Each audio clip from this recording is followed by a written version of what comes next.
Hello, this is a prepaid collect call from Charlie. An incarcerated individual at the Leon County Jail. This call is not private. It will be recorded and may be monitored. If you believe this should be a private call, please hang up and follow facility instructions to register this number as a private number. To accept charges and consent to this recorded call, press 1. To refuse, thank you for using Securus. You may start the conversation now. Hi, honey. Hi, Charlie. You know, Hey, guys. it's so weird. I saw you try twice. All it did is come up voicemail. It never rang. It never did anything. It just kept. I think you had that with Blue one time too. Just as voicemail. So Yeah. just look. Try again. I figured you try again this, so you would try Dad's phone, but I figured eventually you'll get it. So never think badly of. Yeah, sorry. No. I talked to Mike yesterday. Mike Ferrari. Mike Ferrari. Okay. Yeah. About the vote? Yeah. So I told him that, you don't need to, it's not like you got to go do it tomorrow or anything. Right. But does he have it now, or is it at the house? No, the house waiting for me to come home. It's at the house. Mm-hmm. So you told him? I told him to call Janice. Yeah, I told him to call Janice.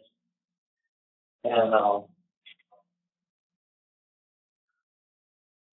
told him to call Janice, when he gets, there's no rush. I mean, obviously the guy's working, he's got a business, he's got a life. So I'm like, in the next week or two, just call her and make arrangements. And pick it up. And he's like, well, you want me to sell it to you? What do you want to do?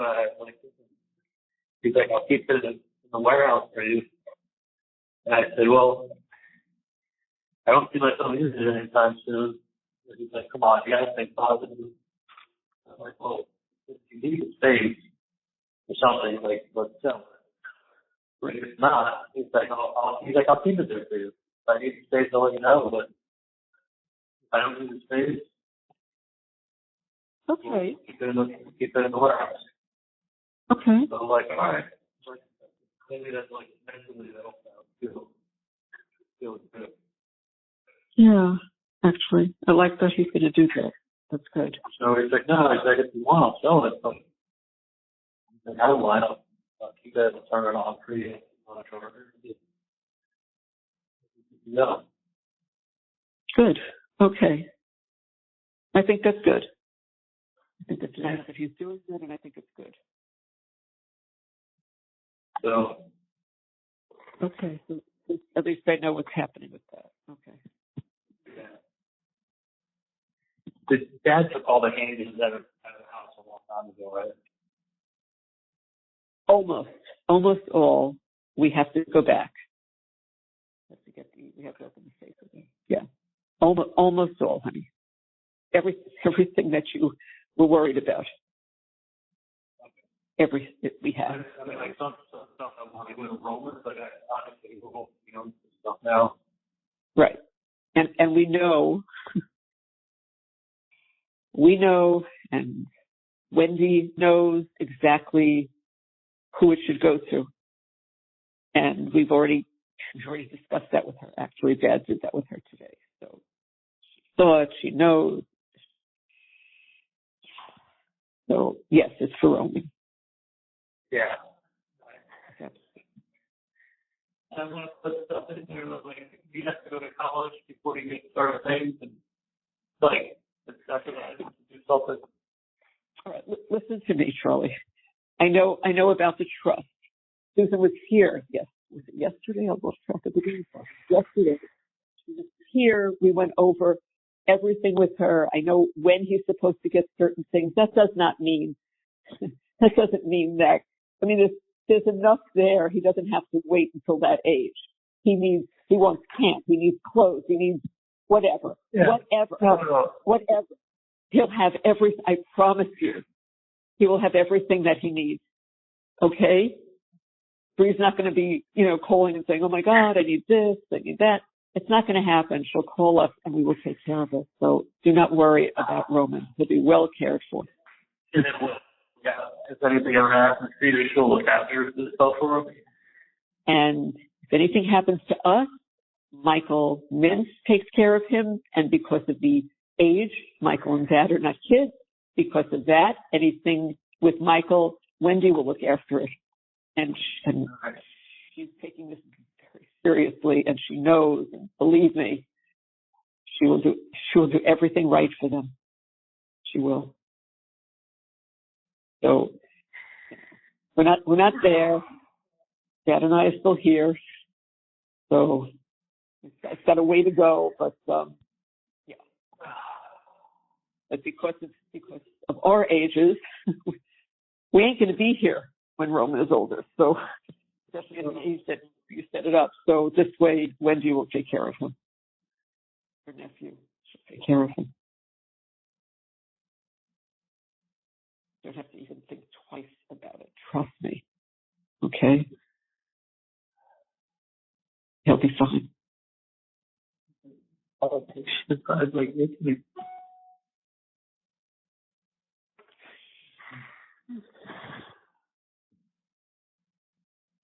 That's good that Mike is taking care of the post. Yeah, that's nice that he's doing that. Yeah, really. It's good.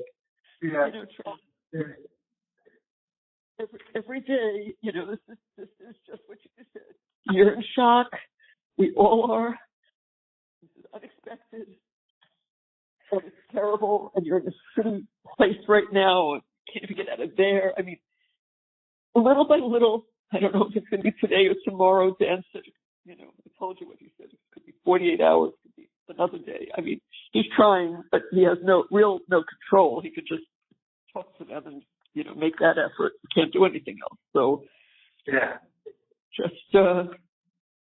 just think, okay, maybe I'll get out of here today or tomorrow, and things will start to just move a little bit. Just move the needle a little bit every day, just a little bit.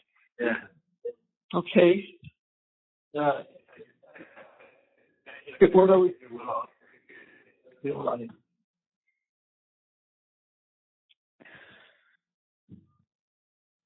Wally, still there? Yeah. Yeah.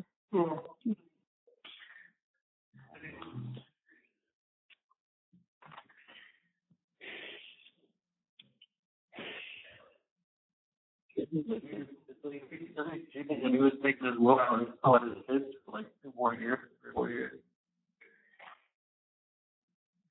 This is like, I know, Charlie. this is, I think like, what I have to do here out of this thing, what I have to do out of this, so you feel it. You're fuzzy, Charlie. You're fuzzy, Charlie. You're fuzzy. I don't know. Yeah. Can you hear me now? No, can you hear me now? Yes, perfectly. I'm just saying, like, to win an appeal, to get a new trial, to get a change of venue with a new trial, to get all 12 people to agree with you, all the time that you're going to be prepping and being refreshed and going over everything, to something that I'm not going to be as fresh and as recent as it is now, to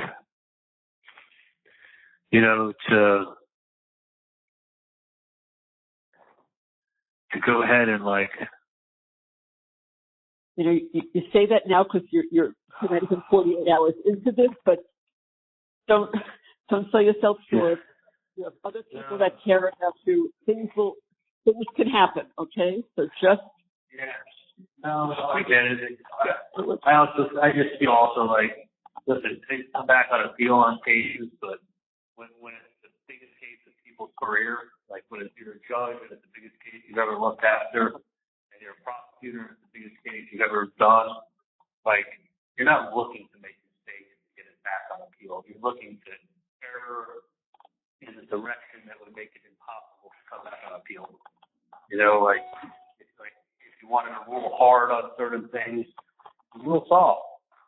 There's less things that you can't, like if you made an improper ruling and didn't allow me to bring in certain evidence, well then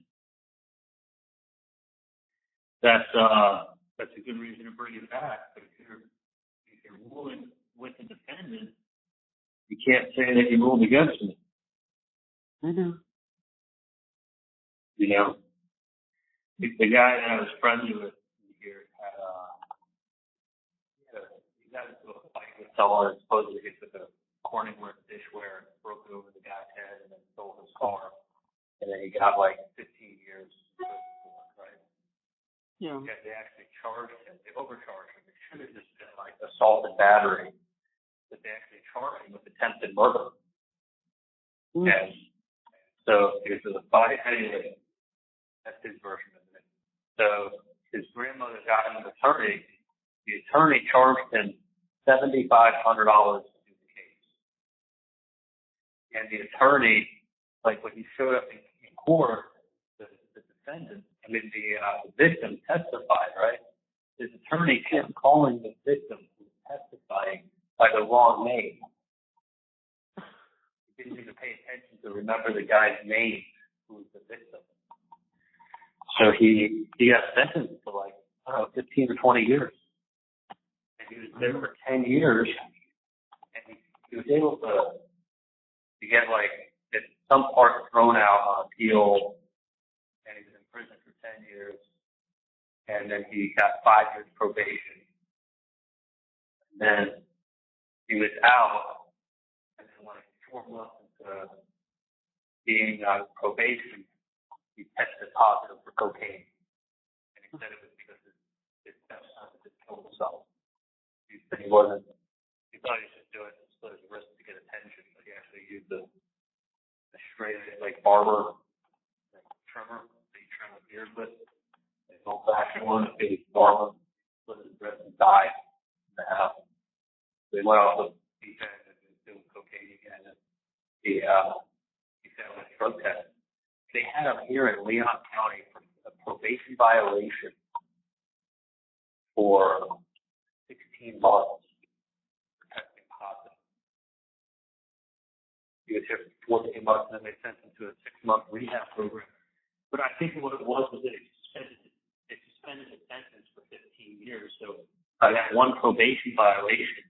The prosecutor who was here before wanted to send him back to prison for 15 years. For probation violation. Because once you violate, I learned a lot about the law here. Once you violate your probation, they can send you back to the full amount of the sentence that was suspended. So he's out on probation, but he's got basically 15 years hanging over his head if he violates. If he violates, and the guy was going to send him back for 15 years, it doesn't even go to the judge. It's already signed up with the court. It's called a PRR, like probation, reoffender, something or other. When you violate probation, you automatically get those 15 years. So that prosecutor left town after being here for 10 years. He got a new person on, and he was able to delay it long enough that they gave him just six months of drug rehab. So he got very, very lucky because the other prosecutor was the one who sent him away for like 20 years, and he came back on appeal for ineffective counsel, and he was able to show that for an attempted murder case, a private attorney should be he's like on an attempted murder case, a private attorney should be anywhere from like $50,000 to $75,000 to do a case like that. This is the amount of time that's involved, right? This guy charged him $7,500 total for the whole case. He's like, this guy didn't read anything in the file. I mean, that's including everything he had to do in the case, showing up, taking the case to court, taking the case to trial, $7,500. So he was able to show the court, like, look, the guy didn't do anything. Not only did he was able to show the court that he effective counsel. Like, there's no way that you could do this case for $7,500. What he did was he took my money, didn't learn about the case. He probably spent 3 hours reading it, and then showed up to court, and he was calling the victim the wrong name the whole time.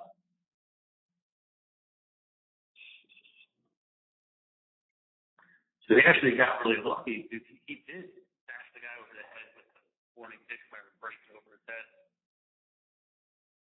And he said, like, he was been found guilty. He was a really good attorney. So it's kind of ironic because he had such a bad attorney, he got like part of his conviction thrown out at counsel. Crazy, right? Yeah. But they found me guilty on all 3 charges. I didn't even read that, but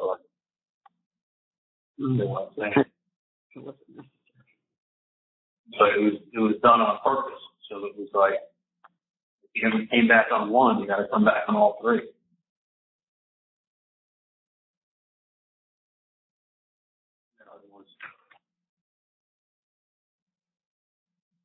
Basically, it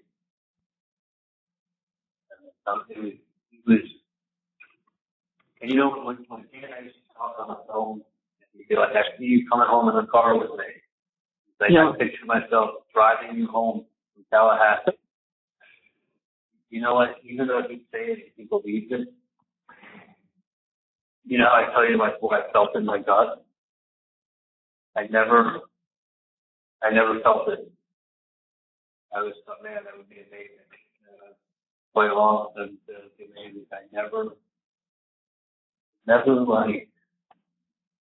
Do you know how many times I said, oh, we're going to meet you here, we're going to meet you there? I said, Billy and I are walking out of that courthouse. I'm driving home. I want to do it. Whatever you say. It wasn't like, it wasn't something he said. He meant it. Yeah. No, he knew. He said, look, we're going to have an answer for everything because you're innocent. You're going to have a logical answer. If you know you can't have a logical answer for, why are you showing up at the scene of the crime?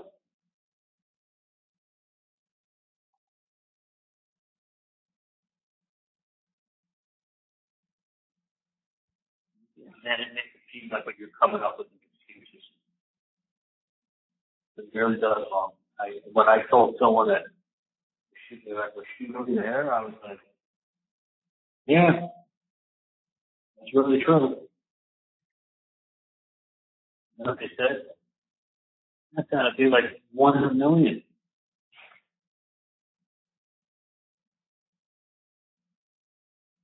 I think it was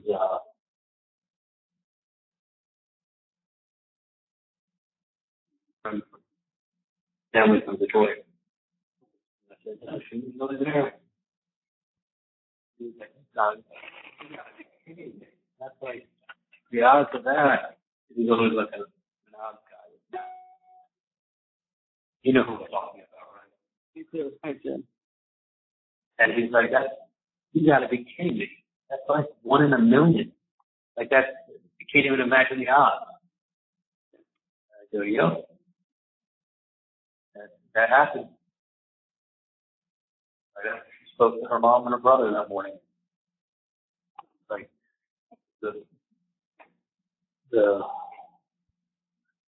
reason for her being on Trescott at 12:30 never sounded right to anyone. But that's what happened.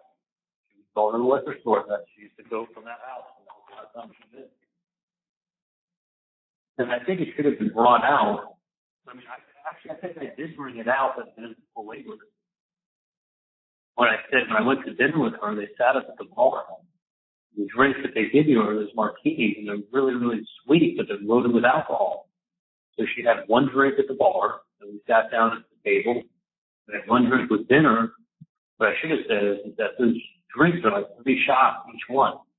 So you have someone on an empty stomach who has like a 0 alcohol tolerance, who just had 2 sweet drinks, with the equivalent of 6 shots. They put almost 3 ounces of alcohol in each martini. Second, the equivalent of having 6 glasses of wine. On an empty stomach, on a girl who weighs 120 pounds, who has no alcohol tolerance. She doesn't drink ever. Last time she went to a liquor store she was married 3 or 4 years earlier. That's the one she went to. And she picked it up on the way to lunch. That's the real reason. Nothing to see here.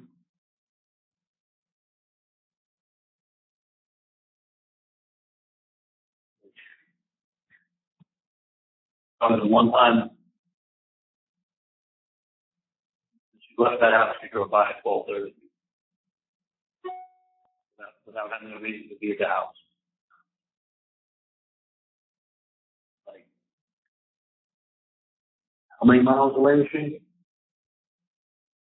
How many different ways to get there? All leads to Trescott. You've done that down. You probably had yours sitting back there discussing it today. So we believe that she just happened to be anchored by there at 12:30 on the 18th on her own. Do we believe her? And if you don't believe her, you really don't need to listen to both of you. You don't need to listen to anything else. You just go, well, what happened that day got her to where she wanted to be. So, trying to even give her more reason that she even has vested interest in driving by that house. She couldn't help herself. Sounds good. The way she worded it. She couldn't help herself. I mean, I feel like Dan was being a straight shooter and being honest and like breaking it down and explaining the case to people and like doing like being a lawyer. She is like she became like the guy on the radio said, Ms. Kappelman made it all seem like a movie and made it real. It was watching a 2-hour movie on the case. He's right. He's right. And that's true. She put a 2-hour movie together with autopsy photos 2 or 3 times. And it was basically, do you believe Wendi? Do you think she had a motive? Do you think that she wanted to move to South Florida? Here's the family's emails. Relocation is #1 priority. As soon as she drove down Trescott and she saw what happened, her #1 priority, #1 family's priority, you see it in her writing. What a coincidence. Yeah. Like, no, lay it out. Lay it out. Lay it out. The sound of that is,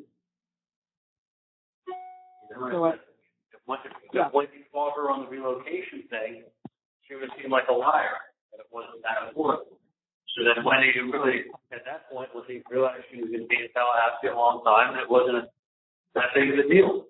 It wasn't. So Wendi kind of like, they made it seem like Wendi didn't care that much. Well,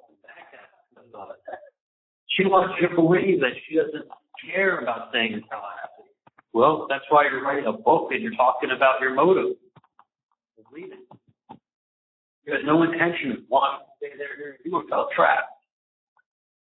You know, the email says relocation. So your order, #1 priority. Put the kids in math uniforms. Yeah. Once she drove down Trescott that day, she knew she was out of there. 2 days later, she was out of there. She changed his name, and she didn't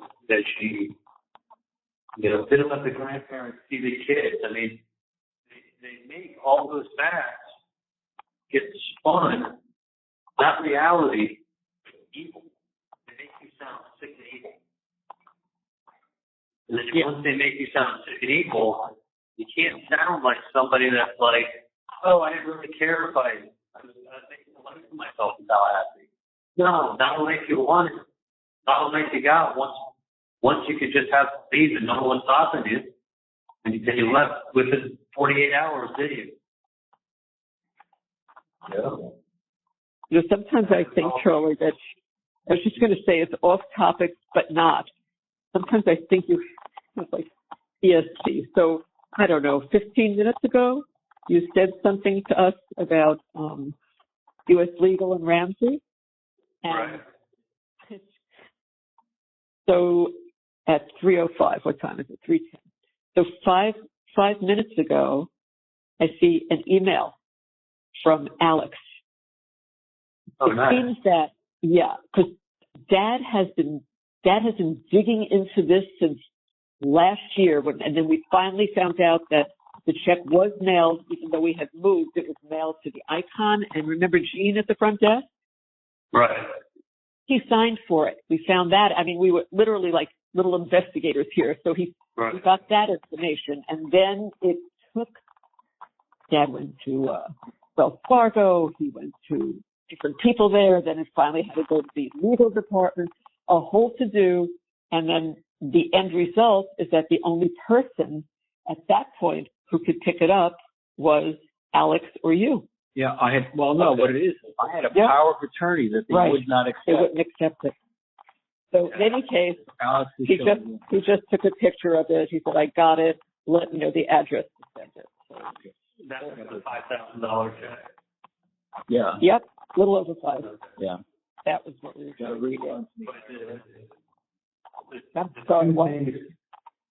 two big things Ryan are going to be, he was writing checks to people that don't exist in real life. So I was writing checks to like Kyle Kalinowski and Nicholas Milano. And then he told me I was funding cases that were deferments of Nicholas Milano, except he was taking those checks and he had someone on the inside of the bank or go to the check cashing store and then cashing it. And then when I closed the company and I wanted to find out what's going on with Nicholas Milano's case, he said, client is in jail. He sent your government back, the client was in jail. Kendrick Jones, client is incarcerated. What he was doing was I was lending to people that don't exist in the real world, and then he was able to cash those checks somehow, and then he was just going to lie to me and tell me the cases went belly up, and he was telling me that there were cases with the burners. That was the institution. That was the fraud. Okay. Mm-hmm. Then the embezzlement was when I was lending to good cases, he was having the Bermans write the checks to him personally. So I lent $5,000, and the case settled for a lot of money. Go back $14,000. Right. What he was doing was he had the Bermans writing the check for $1,000. So I'm lending $5,000. I'm due back $14,000. Case settles. Write a check to Ryan for $1,000. And the Bermans sold the rest. What? And the Bermans sold the rest. Well, and their clients, because they were able to get their clients. Wouldn't it be great if you get a $5,000 loan and then 3 years later pay back $1,000? That's got to be like the best loan business in the world. That's a really good loan, right? So really, why would the Bermans think that I'm taking back less? So they're signing contracts where they screwed up themselves. They signed a contract with U.S. Legal Funding, telling U.S. Legal Funding that we had a lien on the case. So when the case settles and the funds are distributed, I have to get paid back. So I put $5,000 down, they get $14,000 back. Okay. Well, the case settles, they pay $1,000 to Ryan Fitzpatrick. And then when I ask him what's going on with the case, he tells me it's still in litigation. I go, okay, still in litigation. No, the case has been settled and Ryan has been paid. So what the Bermans did was over 13 checks, they've taken $63,000. But the total, so they paid Ryan personally $63,000 over 13 checks. But what was actually the real amount that was owed was like 400,000 or 500,000. So he took pennies on the dollar of what was owed on the loan amount, just like I was owed 14 and he got paid 1. I mean, I was probably owed $400,000 or $500,000 was the outstanding balance. But they paid less than principal on the loan, so they paid him to Ryan. So they loved him. What a great deal. And he loved them because it's getting free money. And their clients are loving their lawyers because they're borrowing $5 grand and paying that 1 from a trust account. Right. And then meanwhile, they're just hoping I go to jail. I mean, it was the only thing I could have done is go call my friends and say, what the hell's Ryan doing? He told everyone I stabbed him in the back. The victim. The Italian victim. You know, would show up and be like, oh, man, I love Charlie so much, but you wouldn't believe what he did the other day. And then you tell him what I said, and then like, oh, you know what? I shouldn't say anything. We're going through a hard time. You know what? Just explain it every time that I told him what he said. I don't want to get involved. I don't want to get involved in this. So what happened is, when I would go to Darren, and be like, Darren, is Ryan doing something? Like, is he talking about me? Like, you know, no, he was yelled at me. He's like, stop with this Ryan. It's got nothing to do with Ryan. Like, of course, he couldn't tell me. My wife hates him because Ryan poured poison in her ear. The reason I'm pissed at you is because of the things you said about my kid, because Ryan told me. But here I am asking him, so maybe I had a guilty conscience, and I'm like, oh, I know I said something to Darren about Darren's kids to Ryan. So, but you think Darren wants to get involved? He's like, sister, he's smart. She doesn't get involved in other people's shit. He's like, I got my own life to live. I don't get involved in other people's shit. I got my own stuff. Like, that's his attitude of life. Like, it's smart attitude. Well, like, I'm like, if I say something to you, I knew it had to be him. But Ryan was playing it like he cared about me so much. You think Darren's going to go to her and source Ryan and tell me like where I heard what you said? No, of course not. Here's the question: why would Ryan lie? He's been running 25 years. Why would Ryan lie? And I said, Darren, because he's stealing my money and he needs you to hate him. If I can't go to the police, I can't sue him. So what would I do? Well, my friend Darren. What friend? The ones that hate you? Like, and I knew it. I knew that in 2017. The problem was when I was asking my friends, was Ryan behind this? Everybody didn't want to get involved. No one wanted to say, yeah, he told us, but he also told us not to say anything to you. Like, he made us promise. He poured the poison and then acted like your friend. So who wants to get involved in that shit? So I knew. I had feelings at 17 of asking him. I knew that's what it had to be. But he wouldn't even tell me it was that. I could say turning Ryan, and he would be in the middle of a mess. So it was like, and all the ways, Ryan was always super nice. He was nicer than everybody else because he was turning everybody else against me. He was making out like shouldn't say like a bandit. He was a thief. He was a bandit. Yeah. Oh yeah, no. You know, and then when I told him he had to pay the money back, that's when he threatened me to go to the police. I'll tell the FBI everything I know. Yeah. You know, and then next thing I know, I'm sitting in a courtroom with Capitol telling everybody, even if it's his friend Ryan, his factor said, the defendant said you could get away with murder if you keep your mouth shut. Ooh. Yeah.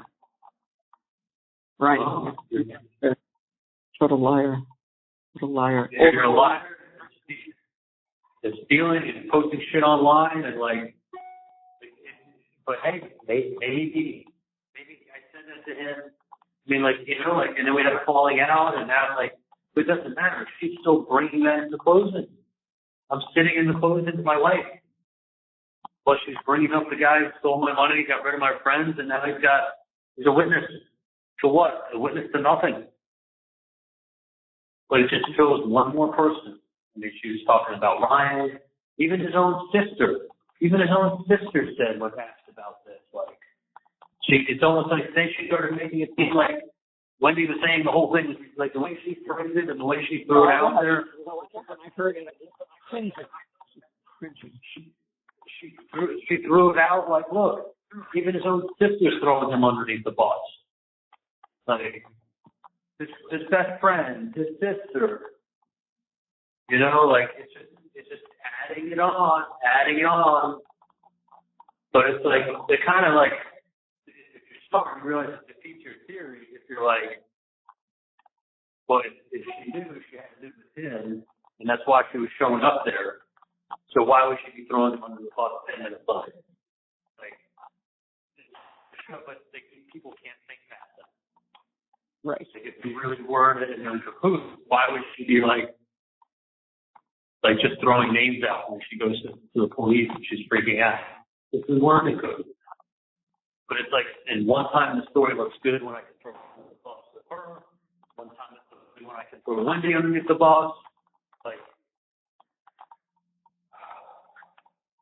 I just, you know, when Dan told me we're coming home in that car together, I said to him, that'll be awesome. That'll be the happiest day of my life. No, it's going to happen.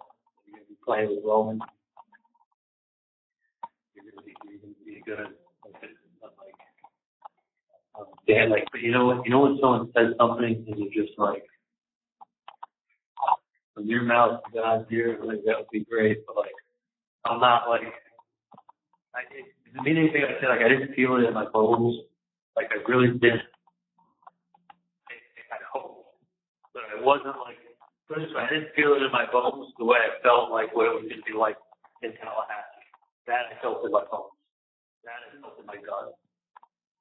You know, this was like just hearing talk and wishful thinking and like hoping that what he's saying is true and accurate. I mean, they did their opening in this. No, just take 1 second. Take that off. Okay. All right. Yeah. No, they did the opening in this. You okay? Okay. I'm good, honey. No, they did the opening in this case. Dan looks at me. It was like a blue, like a felt tip marker, like a, not a marker, but not a pen, like kind of in between. And so like almost like a highlighter type tip, whatever. They write in blue on a sticky pad. He writes, "We will win." Yeah. Like he was so confident in that room. Like I was so confident. Look, like I literally like. Lawyer, he knew what he was talking about. This was insanity. What happened?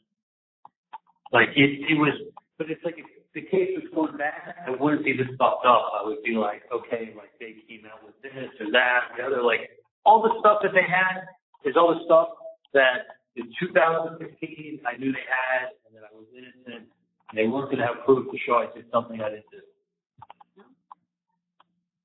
Like that's it. Like I knew that. Like it was later that I found out that Wendi was actually trying to drive down to Trescott at 12:30 that day, but I know very poor explanation of that. No, I didn't know until years later. I was like, why are they going so hard after Wendi? Makes like sense. You or someone said she showed up at the crime scene, like right after it happened. And I'm like, no, I heard that, but like it was somebody else at trial who had a similar car. The person was like, no, she actually really did. She showed up. Within an hour. She helped herself. She's a little author. Couldn't help herself. Like,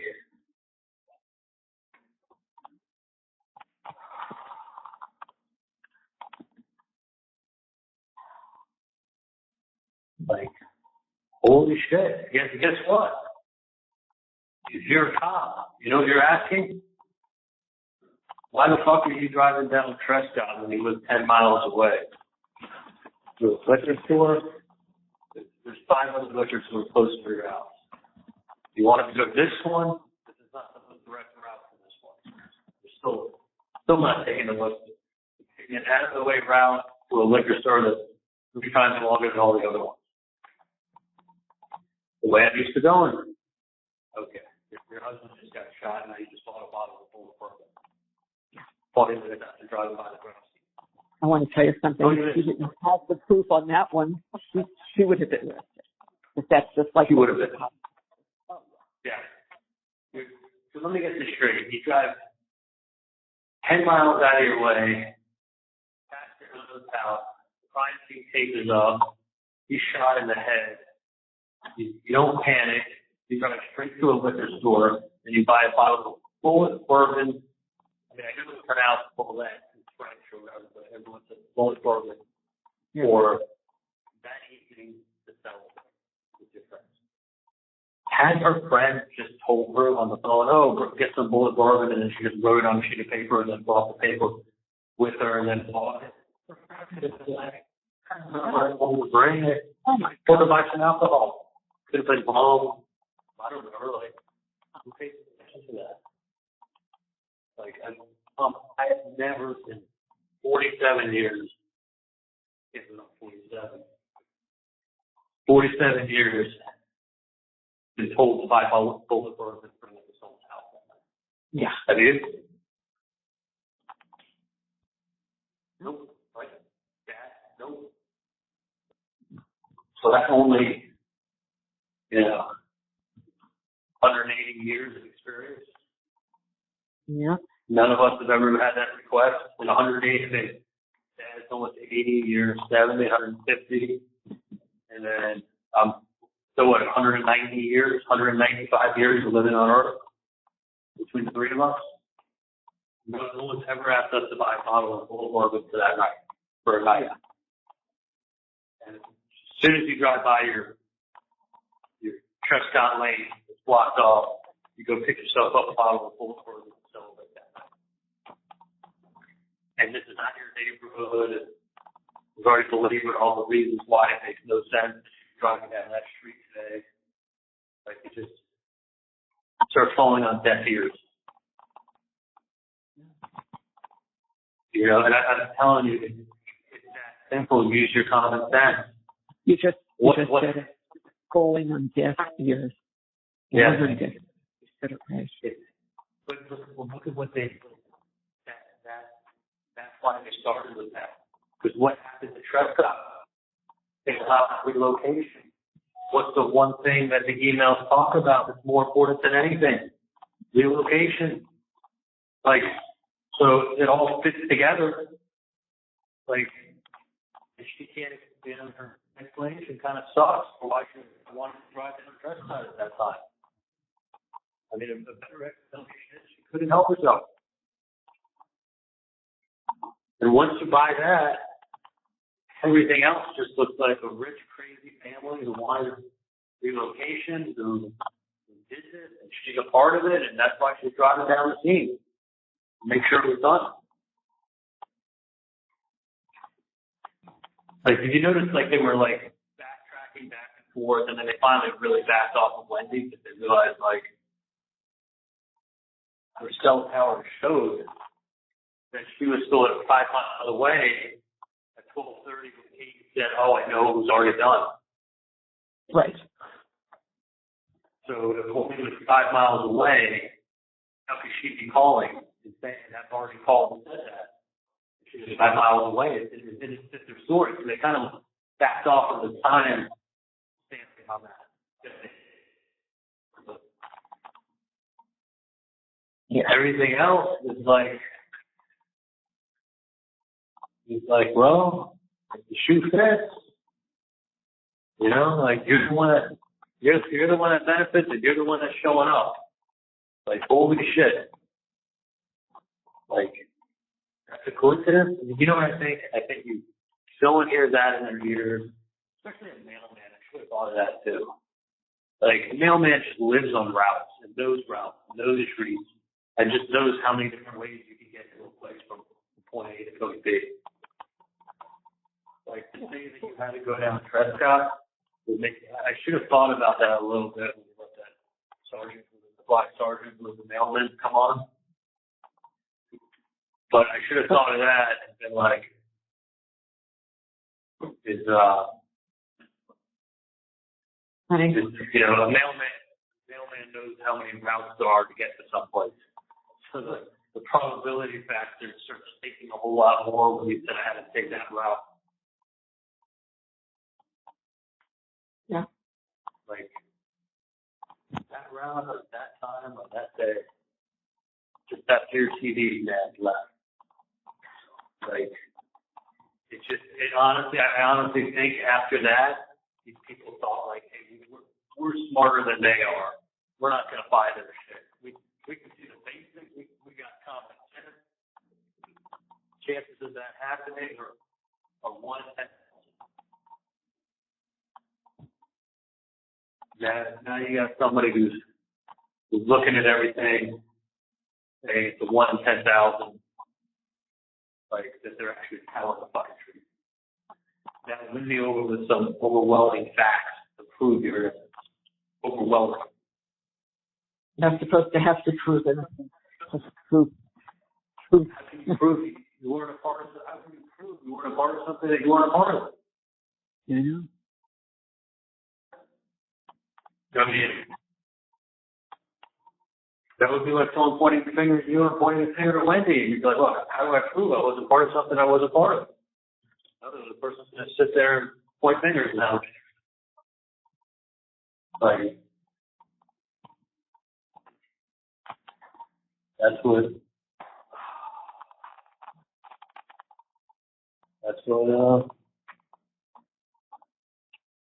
I felt like deaf ears. That's why I was open with that, and that's why I was closed with that. His sweetheart shows up at the crime scene. That street, on that time, on that day. Yeah. Mm-hmm. That smells like shit.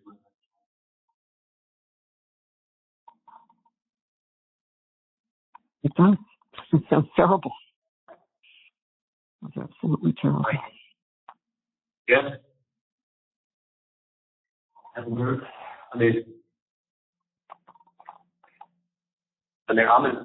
I'm involved in the case. See, even this, I said I'm involved.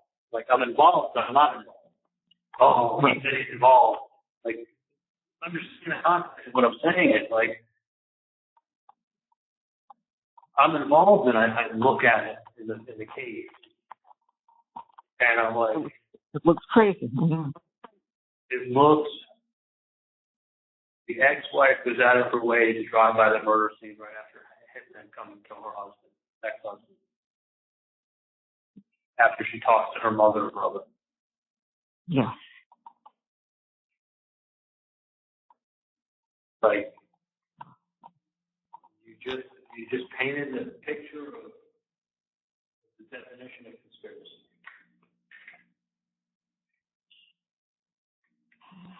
You hear that, and everyone wants to know, why haven't they been arrested? We painted the picture. The problem is, it's on a false premise. At first, I didn't even think she was there. I thought it was bullshit. If she actually was there. Yeah, I know. It's crazy.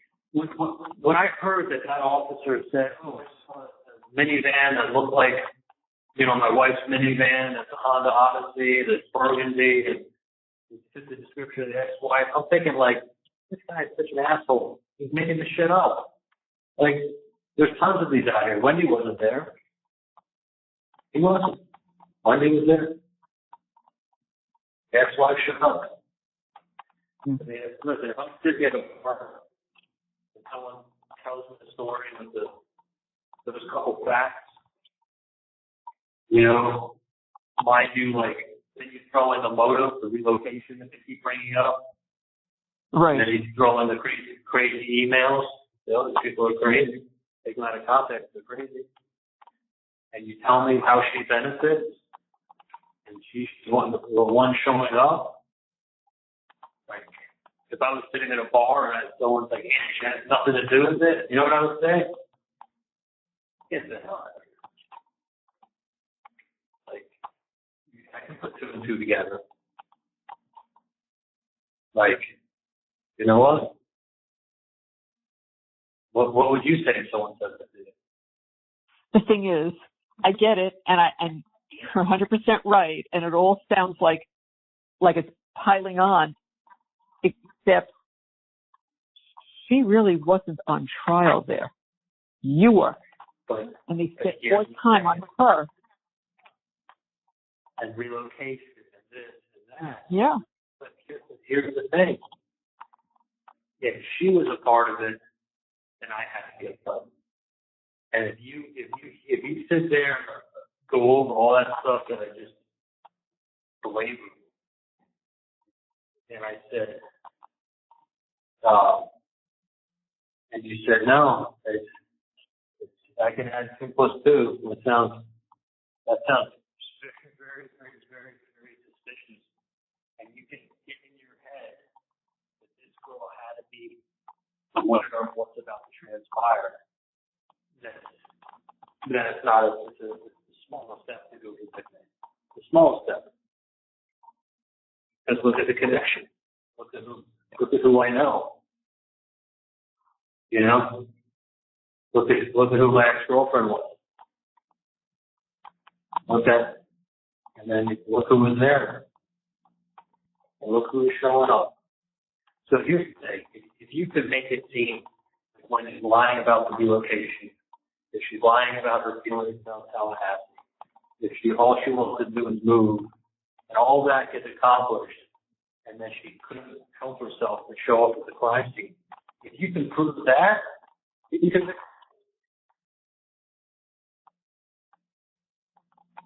If you could have someone thinking she had to have advanced knowledge that she was there,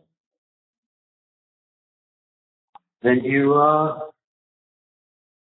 got a degree hitting in the palm of your hand, and everything else is just like everything else. Like all I'm saying is that's like the foundation of the 1 in 10,000 was my friend from Detroit says that's 1 in a million. Are you kidding me?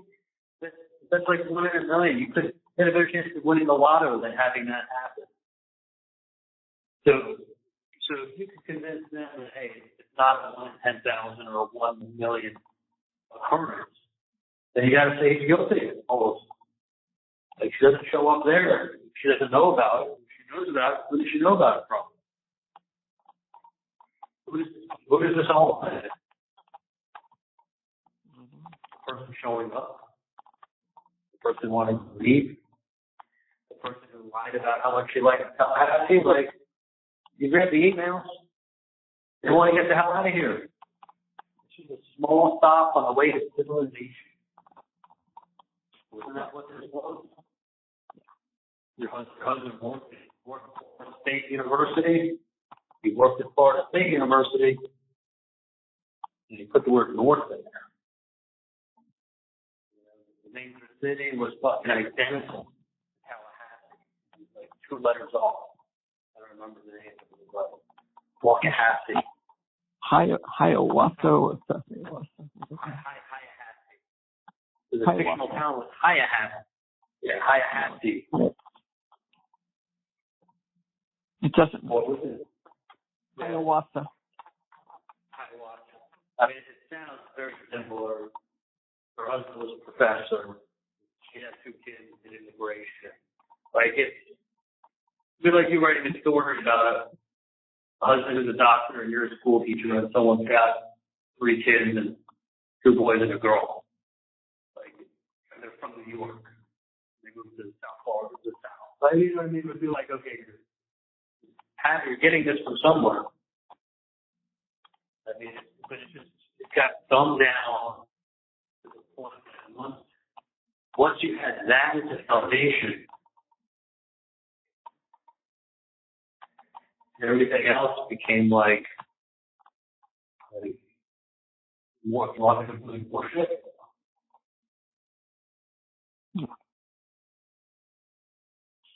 That's why they spent so much time on relocation and her route that day and everything else.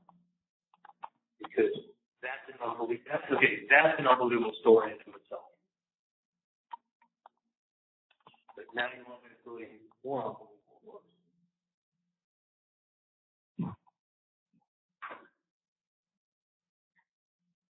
I mean, they put her on trial there. I know they did.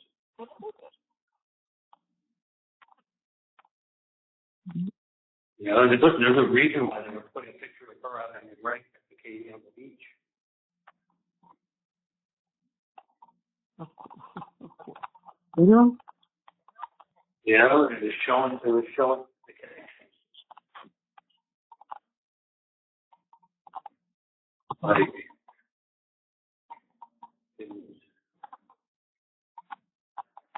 it was showing the familiarity. It was putting the faces together of the players. Like,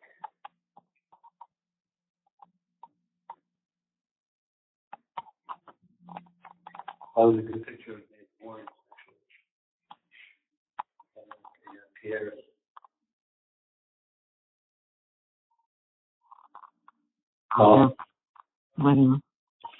You saw it they put up with me? No, are you talking about the driver's license photo? No, they put a picture of me up. I was thinking I was Katie when I went to the Keys. Oh, that one. Second floor. Yeah. That's what I looked like back then. They took a photo that was my updated driver's license photo that I was busted from 2019. This happened in 14. Why is a picture of what I look like in 14? Well, because that makes you look Clean, very clean. much more clean cut and short hair. Right. Like much more clean cut. And that's what I look like in like that picture is 14. That's what I look like in 14. Like no beard, shorter hair. Yeah. But the one why would they show that? Why would they show that? That would look good. Yeah, the one at 18 I look off. But if you're gonna talk about 14, why don't you show what I look like in 14? You know, like because they're trying to paint a picture. That's why they're trying to paint a picture. They don't care if it's true or it's not true. They're trying to paint a picture. Yeah. That's exactly what. That's all right. I know I've been talking forever. Oh, it's fine. I'm just sitting here, like literally all my heart's ripped out. You feel the same way. Like I'm still in shock. I go from shock to sadness to anger. Like shock and sadness. Yeah. Like disbelief. Like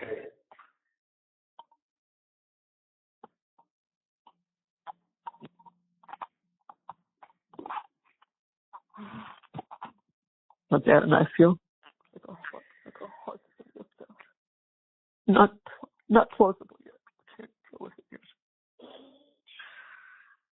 Can't. Like when I'm talking to you and just talking about things that's normal, when I'm not talking, I like head in other places and I fucking I know, but be careful because at some point nobody came today, which I'm really pissed about. But they didn't come. To your cell, this chief. No, over here. The chief was supposed to come today. And it's like I get like numbness in my hands, my arms, like I get cold, numb waves. It literally feels like. Honestly, it feels like my heart has been ripped out. I know how you feel. I know. Trust me, I know. And I know it's affecting you guys.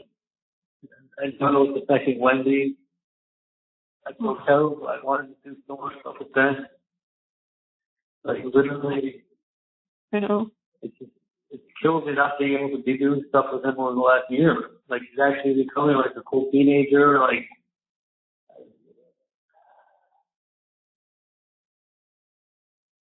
I was getting to the point where I was thinking maybe I won't. Like I'll go to Asia for a few months, hang out, decompress, and car and see if I can get the light there. If I can, I'll take sort of quiet down for a little while. I'm going to go back to my home. I know what you wanted. And I know you were going to take time and you were going to think about how to do it, how much time. I take like 3 months off, and February I was going to go out there with February I was going to go up to Scott to a new place in Vietnam, go to Costa Rica, fly back and forth. Like everything I've worked for my whole life, like all I ever fucking did is work, to be honest with you. Till I was 29, I did a karaoke school. I got out, I worked 6 days a week, sometimes 7 days a week. And I made a ton of money. And I had people steal from me. And I lived a very low-key lifestyle. Really did. I mean, even when I bought a limo, I paid $7,500. I paid for half of it. I know. You know, like, I didn't really spend money on things. I mean, the one thing I treated myself with is I bought that car. I was like 5 years old. And 5 years old when I bought it, 5.5 years old. That was the only item. That was literally one item. Like, outside of that, like, I bought a boat for $8,000. You know, I had a boat that I bought and sold, but I never treated yourself. I never treated myself. I never fucking treated myself. Still have the same 3 pairs of jeans, the same 1 pair of dress shoes. Like, all I fucking did was work. Work. Help everybody else out along the way. And now I'm here. And now it's like, because he was thinking about like making a truck for Roman, and like him growing up without me is the one thing that fucking killed me. Mm-hmm. How you even explain to you? I mean, being a parent, like, having to want to do all these things with him, and like, I'm going to get you kind of parent that like, you know, listen, I'm 47, I waited so long to have a kid, like, I could finally be financially set and like, be that fun dad that's not working all the time and do all kinds of great stuff with him and like, he's going to be my twin. And now I'm fucking sitting here making up a will.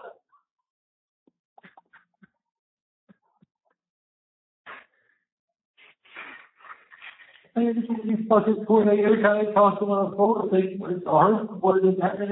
They have to hear his voice, but it fucking hurts twice as bad. It hurts twice as bad talking to him.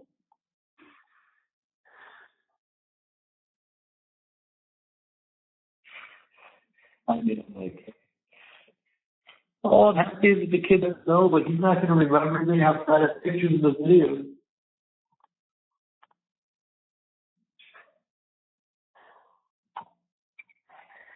One recognize it, it gives you one recognize what I look like.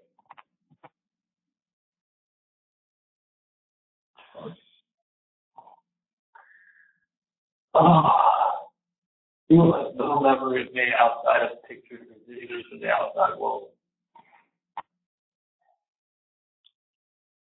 You know what, Charlie? This is just why you need to just have hope, think that we are trying to do something, and just hang in there, because that's all upsetting stuff. It's awful, and there are opportunities. So we've got to follow through with them, and it's takes time. You're right, but just don't, you know. I'm gonna have hope. Because Dan flat out told me like it's like 1.5 to 2 years to get healed. You know, I mean, I've already been here for over 1.5 years. It's just for like the process to get going. It's like, Jesus, I wish I could say I had an effective counsel, but I had a shitty judge, or I had like, wow, like, holy shit, like I was on cloud 9 a week ago. I came off of there, Dan was like showing me text messages that people were sending him.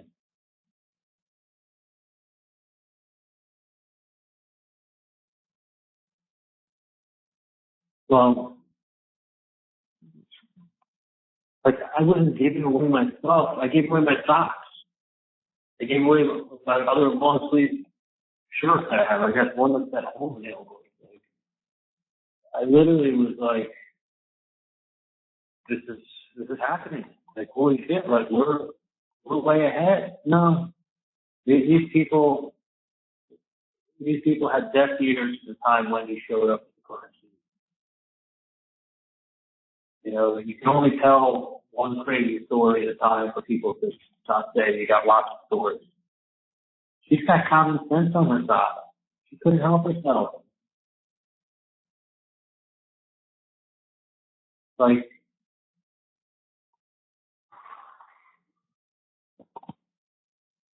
I mean, she even said Katie came in here and lied. Yeah, she lied.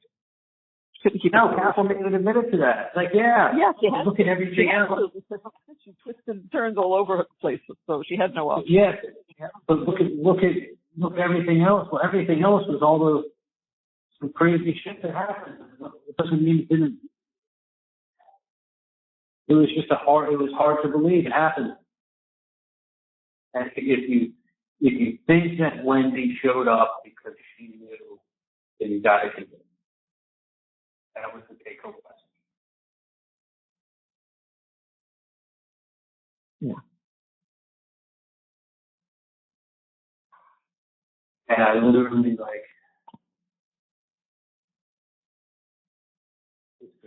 when Andrew died, I felt maybe that was a sign of things. I know you think I'm superstitious, and I am in certain things. But if you look at when and how and everything else around it, that was a sign of God.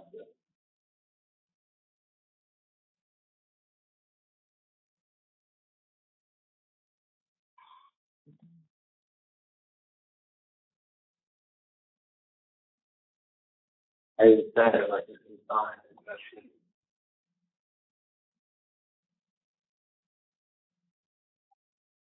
You know what? I think we're all a little superstitious. Yeah, but that's crazy. How about all the stuff around you?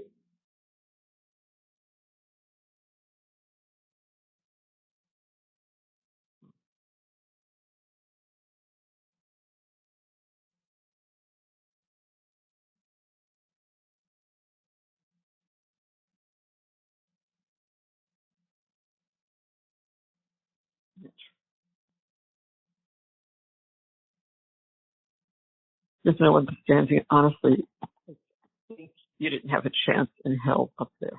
No, there was No matter how good everybody was, and they were beyond good. You didn't have a chance. No, the answer was like, oh, it depends on what jury you pick. Listen, I had Josh fucking Dubin taking the jury. That's right. With his two associates who do this professionally come down. They had if you see the whole diagram they made up with lists on everybody, and like they dug into these people. They knew who we had. They knew who we had to get rid of. Like with all that, you couldn't get one. Dan was worried about having one that was both guilty and would be hung. That's what his answer to me was. Right. He was thinking, listen, I'm thinking, because usually when I'm on a trial, I'm always hoping that we have one that's going to hang the trial. He goes, right. In this case, he goes, we should win.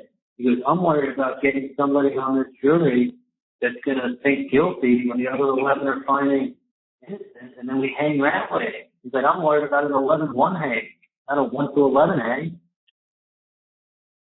Like, that was his thought. And then when everything was coming in, he said, like, when everything's coming in, you got the testimony coming in from everybody. You got everything coming in.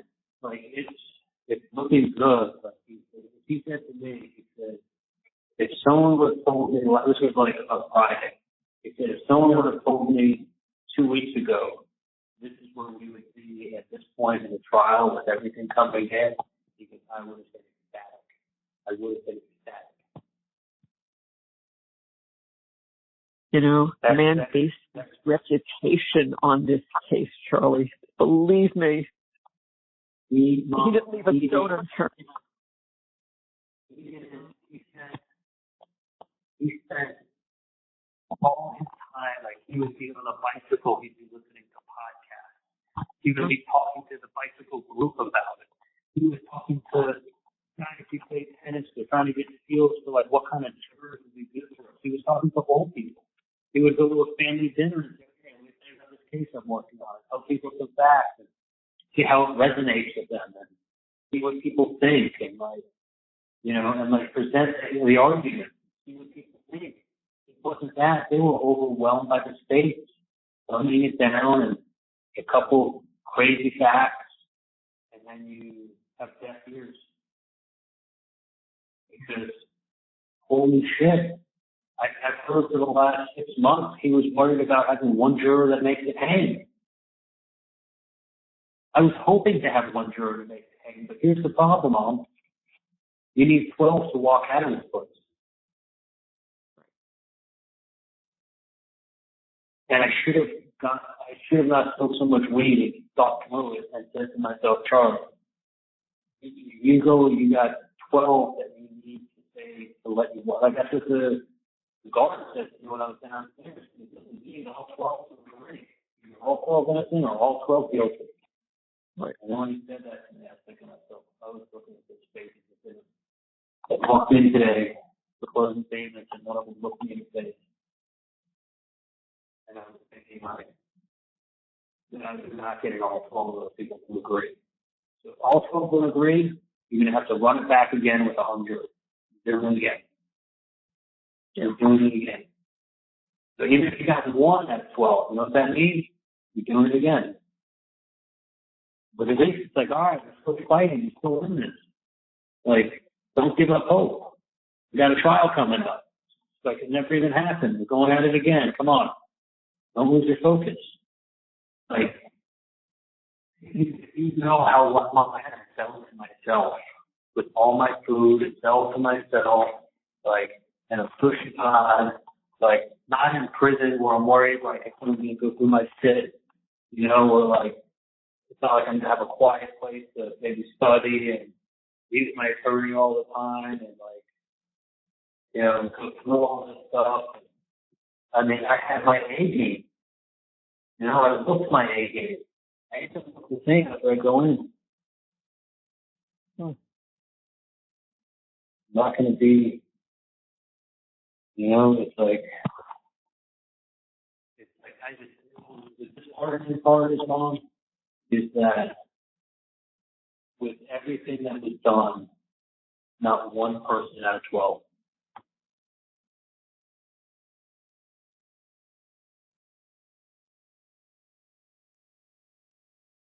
Was Dan heading back today? Yeah. Yeah. I haven't called him on the phone with you all day pretty much. I just am like, you know, sort of think like, okay, you're going to get the appeal. You're going to win the appeal. You're going to get a new trial. You're going to get a change of venue with a new trial. Like, do you see the surface that was just there now? It'll be there, but more when you get a new trial. Not a change in venue, Charlie. It won't be the same. It won't be the same. Will there be media? Of course. It won't be the same. It will not. Maybe we will get a change of venue.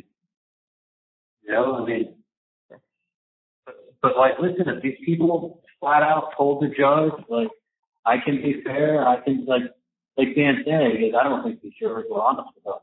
And they sat down.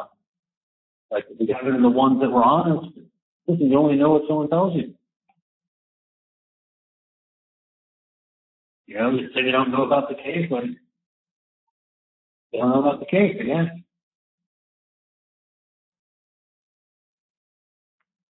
I mean, if they sure wanted to be buddies with each other and give each other their cell phone numbers after the case, they must realize it's a high-profile case. Is that why they wanted to get on? I can't imagine jurors wanting to, like, keep in contact with other jurors. Like, if you have a friend, you have to put their number, but, like, have a group chat. They know what this entails. They were part of something big in Tallahassee. They have a story to tell. The jurors that are on national TV talking about this story. never experienced.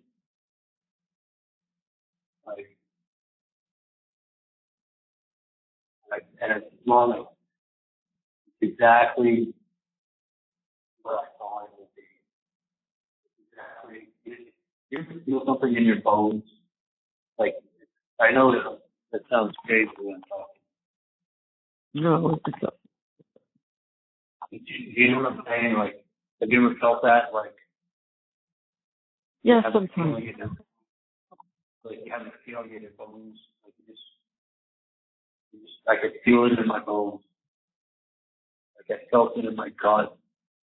Like, when that girl, Christy Crawford, was visiting Miami, and she was telling me about what a big deal it was in Tallahassee, and took pictures with me and like her friends up in Tallahassee.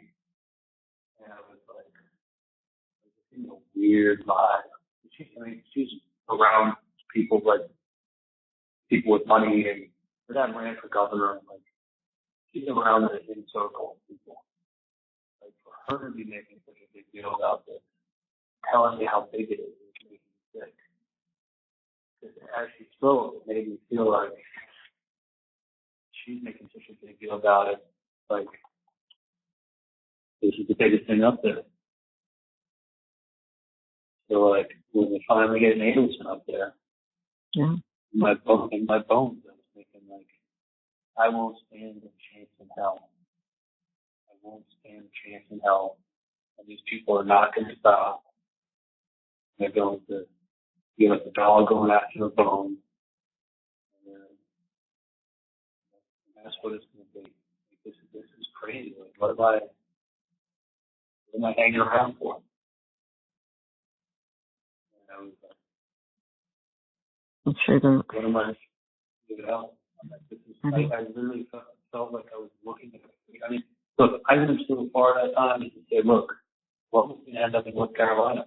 Like, remember we're walking up there, let me paint the picture for you of what it's going to look like. And this wasn't, I was doing that, came over my house that night to generate something. You remember? Right, too. Like, and then we walked, and then we stopped like halfway between my house and the farm store in the middle of the street. And I was like, let me lay down. This is exactly what I see transpiring. This is exactly how it's going to go down. Like, and to top it off, going to be in North Carolina. And he said, no, 6-7 months.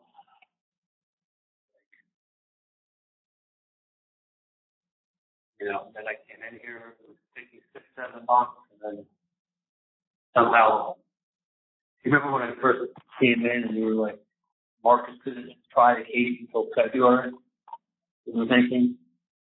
And we No, were like, what he said is, I can fit you in April of 23. I can fit you in. right. No, he was, in April of 23, he ended up doing a trial on that federal case up here and won. I know, Charlie, but at the time, that was the date he was giving us. That was the date. Yeah. Oh, yeah, it was like April. I'm like, oh my God. Like, well, April turned into October 23, real quick. It's like, I mean, it was February. February, they said, okay, what's going on? And the end, sitting there in February, July. And it was like, okay, we're going to go on and, we're going to go October 23rd. And I was like, holy shit, that's 240 days. Over 240 fucking days. And I was like, literally counting down, Mom. I probably had a countdown, solid countdown from like around 180. Counting to 80. Waking up at 4 o'clock in the morning, 2:45 in the morning. Okay, 179 days left of the shit. And I remember when I was at 126 days. Yeah. Every day, like, have knuckles with the fast side. I've seen like 125 days. I've seen like hit knuckles in 124 days. And he's like, man, I can't think it's at 100. Then when it got to 100, I'm like, okay, once they get to 100, break 100, I'm going to feel good. 90, I'm going to feel great. 60, it's going to feel real. 30, it's going to be like game on, like game case coming up on trial. And I was like so fucking pumped.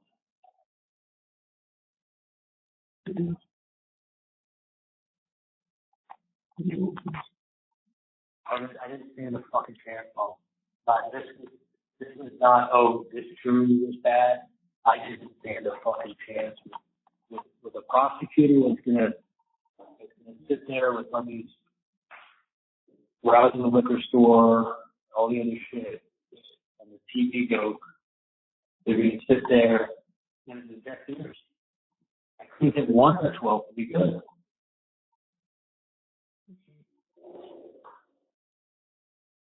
Like I could not get one out of 12.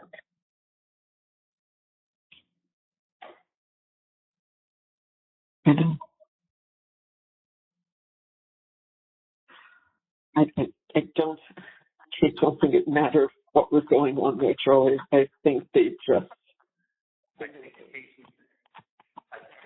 case was decided actually before the closing statement. I think the closing statement was like, I think everybody's sick. Her purpose was of putting them on autopsy, the same autopsy photo up multiple times, and leaving it up there while she spoke. I'm sure that didn't make people like. I'm sure the infuriated people. I understand why. But like, how could that be after the cross-examination of me on Friday, Thursday? Mm-hmm. Like, I can't wrap my head around it. Like, how the fuck does that work? Like, how and here's the thing. How can you not get one? Or there's one that wants to fight and listen to the evidence and read through stuff? I mean,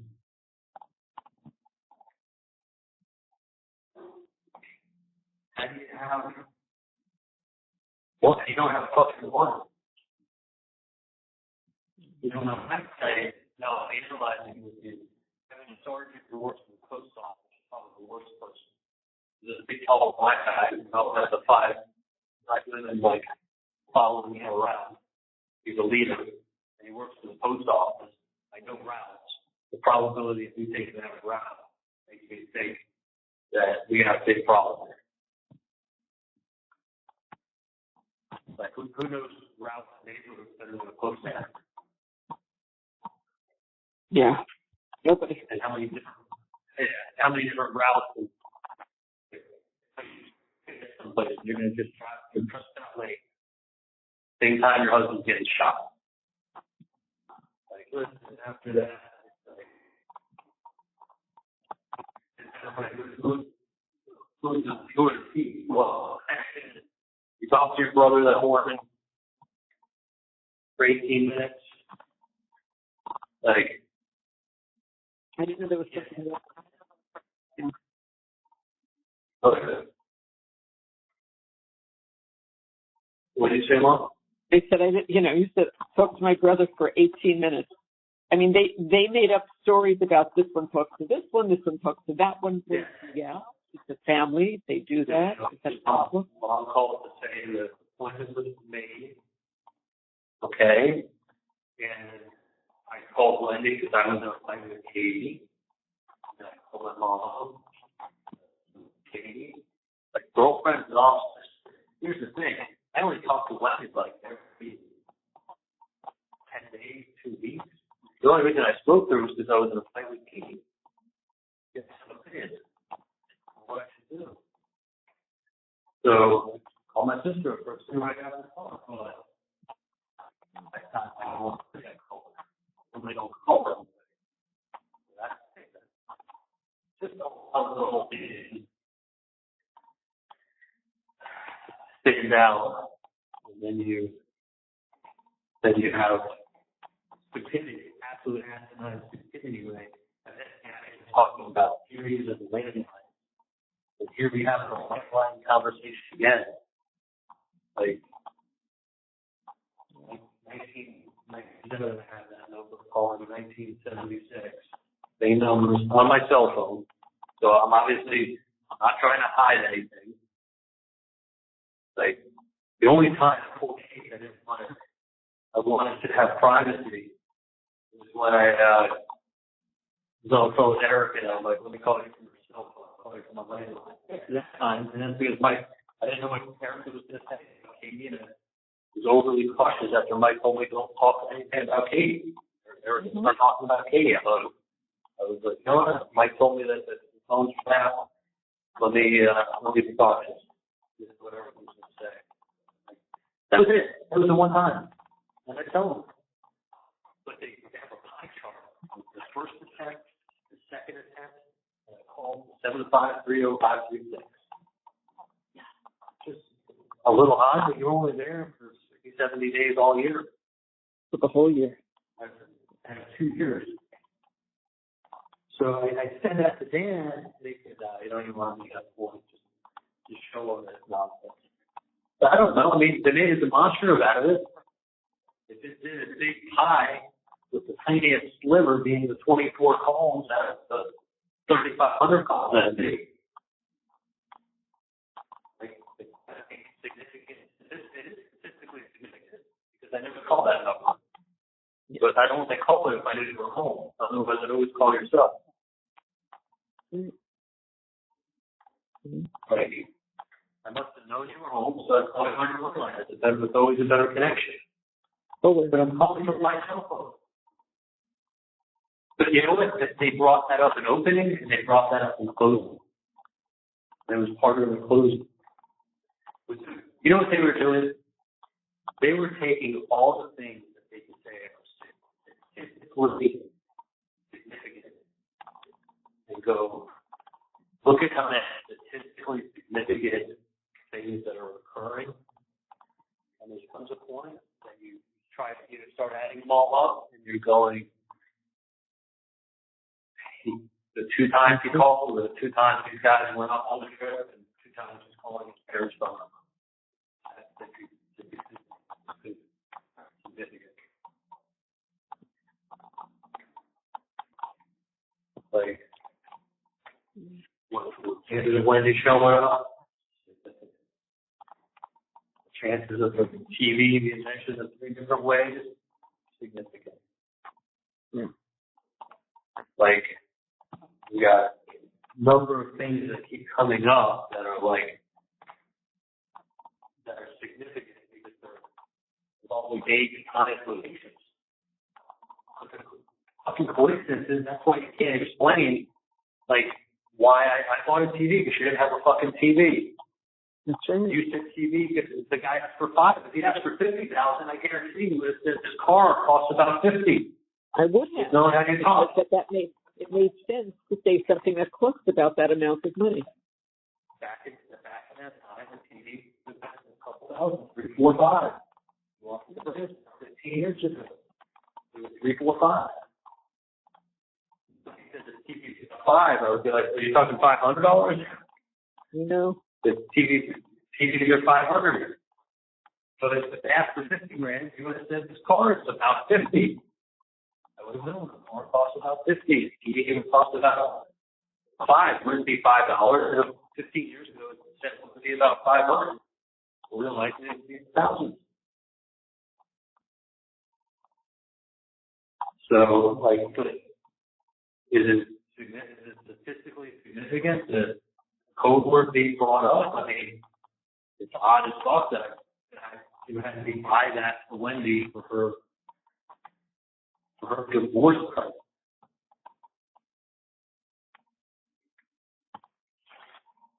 God. 2012. You know what I paid for that TV set? I don't. $2,000. Maybe $2,200. Really? I knew it was a couple of thousand. I just didn't remember how much. Yeah. I was just in the car, and I'd be saying, what does she need? What does she want? She needs a nice TV set. If you go get her a really nice TV set, I'll pay you for it. $2,200. Just to have more money than no time.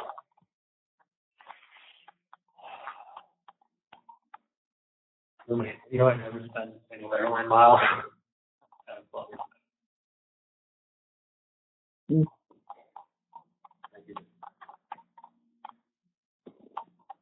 I was, you know, when I was in Kyoto, she wanted to take me to Japan, meet the family, and do all that stuff. She wanted to fly first class, and I was put off by the idea. Kind of annoyed that she should go and fly first class. I've never flown first class in my life. We go home and fly first class. We looked up how many airline miles it was going to cost me for a round trip ticket. It was like 346,000 airline miles. And I've been saving those miles forever. So, I mean, it was going to cost me like 700,000 airline miles to fly to Japan, back and forth, first class, business class, something like that. And I was so pissed that she wanted to fly first class like that. And then that was also going to be like a good solid 2 weeks off work. Yeah. I want to do. I know. Jesus Christ. If I had a fucking time machine, holy shit. Charlie, by the way, just in case we get to 4:15, so I don't want to just, you know, it might go off at 4:30. I don't know. It definitely will. It will, I know. But yeah. It is. So we got 13 minutes. Yeah. So, yeah. So I was very put off by the idea of getting 700,000 sky miles, and I was very put off by the thought of missing 2.5 weeks of work. And I would have gone to Japan as a beautiful girl and loved me and wanted to have a family and have a life and pull on first class. Instead, I fucking work like a little dog and make more money for fucking what? Fucking what? I got, what, 2.5 million airline miles now? I don't know what you have, but I know it's a lot. Yeah. Yeah. You got about 2.5 million airline miles.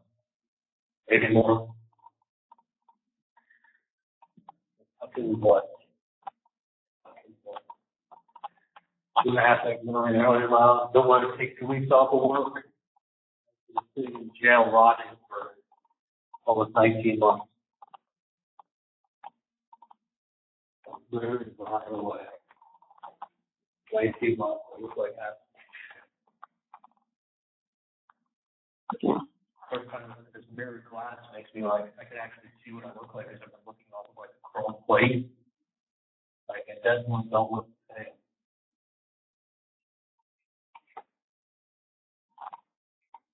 It's just,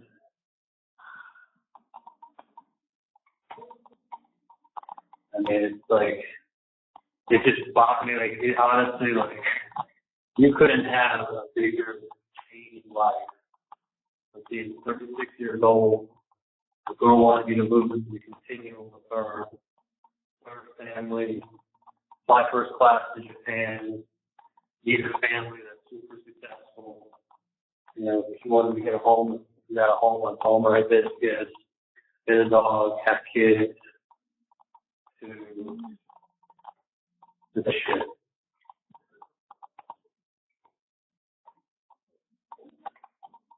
You couldn't have a bigger change, could you?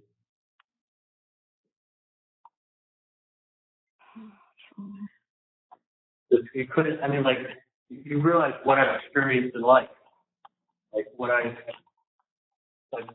was, what I built up, where I got to in life on my own, what my life was like.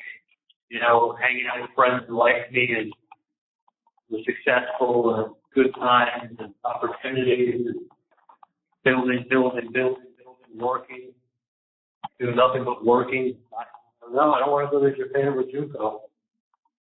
I'll take it 2.5 weeks off of work. I'm using all these airline miles up. Yeah. That was at 36. 35, 36. Holy shit.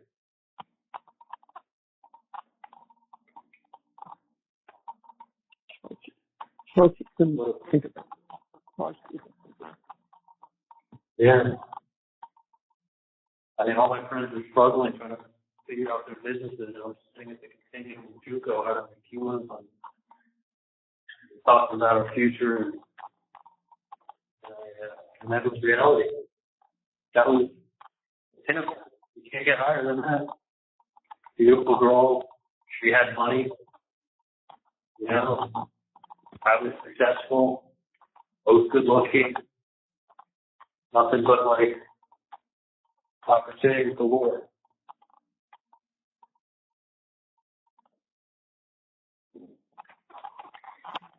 So we all wish we had a time machine. Say that. Oh. But you got to understand, Mom, that's what my life was. I know what your life was. Like, it's not like, oh, I was hoping to do this. I mean, I was there. Like, I was there. I made it. Yeah. Like, I fucking made it, and I made it on my own. Like, I didn't make it by screwing people over. I made it on my own. Nobody was helping me. Nobody was doing shit for me. Yeah. You know, if I asked my sister for something, it was to fucking translate something into Spanish. That was the big ask. Like, I wasn't.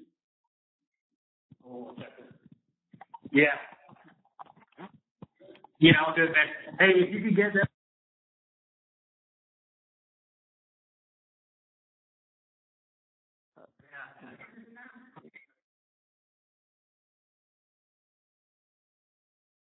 Charlie?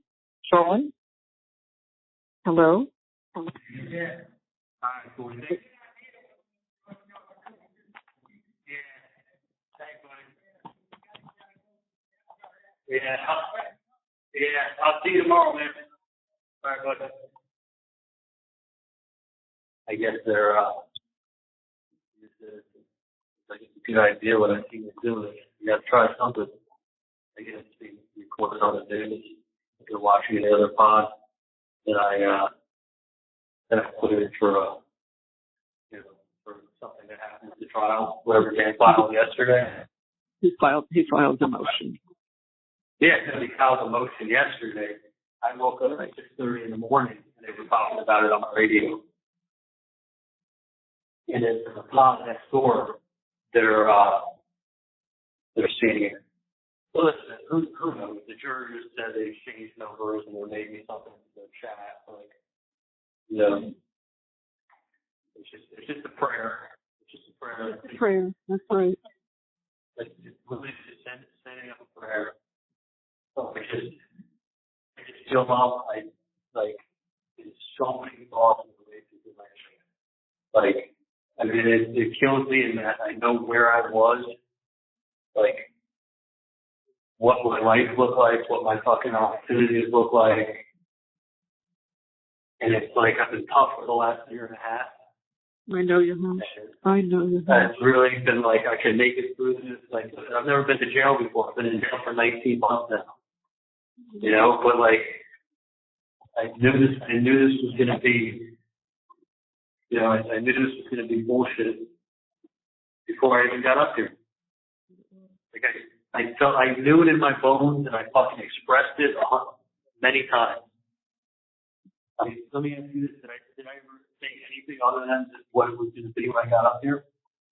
I do. No, I know you did. I know you did. You know, and I'm like, and I still want to work. I still trying to like create something similar to my life. But I saw my life change. I saw the people in my life change. I saw the opportunities in my life disappear.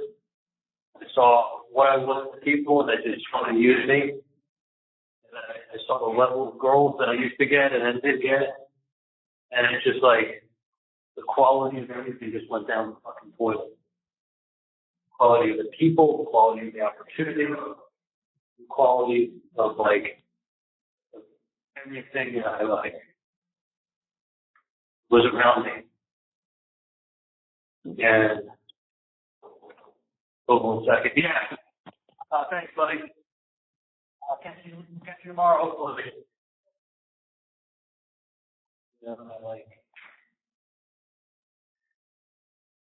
I just literally all disappeared before my eyes. And I still stayed and went into the bullshit that I was fed. I spent a fortune, fucking absolute fortune, embracing the bullshit. Mm-hmm. And brought in the absolute fucking best, given the best shot in the whole world. Yes, you did. And the shot in the whole world we're going to have. I was as sharp as I'm ever going to be in that room. I was prepared as I'm ever going to be. And the fucking year of his life, like, the limitations of his hand. He had Kate, he had Dubin, he had everybody, guns a-blazing. Yep. Not one. You know what not one tells me? You have a fucking chance of that. Not a chance at all. The next level of everything, to not get one, It's just, thanks, guys.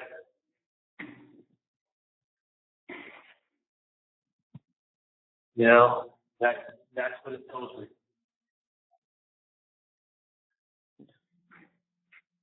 Like, not fucking one.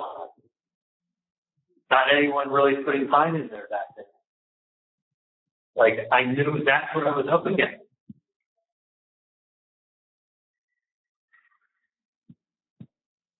Charlie, it's just give you a heads up. 4:27. If we get cut off, you call us back.